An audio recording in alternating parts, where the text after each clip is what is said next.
ఒక పాన్ పెట్టుకునేసి అందులో 2 స్పూన్ల ఆయిల్ వేసుకొని పల్లీలు వేయించుకుందాం అండి. 2 స్పూన్ల పల్లీలు తీసుకున్నాను.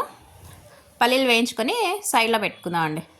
ఇప్పుడు అదే ఆయిల్లోకి జీలకర్ర, ఎండుమిరపకాయ, ఆనియన్, వెల్లుల్లి దంచుకొని వేస్తున్నానండి. ఇదంతా బాగా ఫ్రై చేసుకునేసి ఒక 1/2 కేజీ బెండకాయలు ఇలా సన్నగా కట్ చేసి వేసుకున్నాను. ఇప్పుడు ఒకసారి అంతా బాగా కలుపుకునేసి రుచికి సరిపడా సాల్ట్, ఇలా సాల్ట్ వేసుకొని బెండకాయలు ఫ్రై చేసుకుందాం అండి.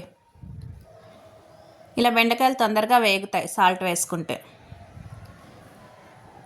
ఇలా ఒక 15 నిమిషాలన్నా మనం వేయించుకోవాలండి బెండకాయలు. లో ఫ్లేమ్లోనే పెట్టుకొని వేయించుకోవాలి.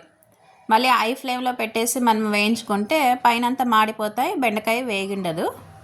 అందుకే లో ఫ్లేమ్లోనే పెట్టుకొని ఇలా అంతా బాగా మగ్గేదాకా వేయించుకోవాలండి. ఇప్పుడు 1/2 స్పూన్ పసుపు, 1 spoon red chilli powder, 1 spoon dhania powder అండి. ఇవన్నీ వేసుకొని బాగా ఫ్రై చేసుకుందాం. ఆల్మోస్ట్ బెండకాయలంతా బాగా వేగిపోయినాయి. ఇలా ఫ్రై చేసుకునేసి ఒక 2 నిమిషాలండి. ఇలా 2 నిమిషాలు ఫ్రై చేసుకుంటే బెండకాయ ఫ్రై అవుతే రెడీ అయిపోతుంది.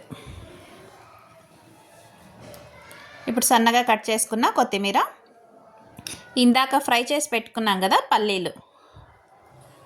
పల్లీలు వేసుకొని అంతా ఒకసారి బాగా మిక్స్ చేసుకుందాం అండి.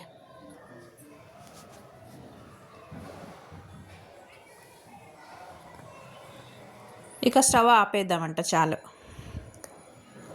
బాగా వేగిపోయింది మా బెండకాయ అంతా. ఇలా పల్లీలు క్రంచీగా బాగుంటుందండి బెండకాయ ఫ్రైలో. మీరు కూడా ఒకసారి ట్రై చేయండి.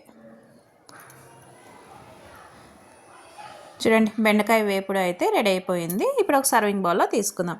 మీకు ఈ వీడియో లైక్ అయితే లైక్ చేయండి, షేర్ చేయండి, కామెంట్స్ చేయండి, సబ్స్క్రిప్షన్ చేసుకోండి. Thank you.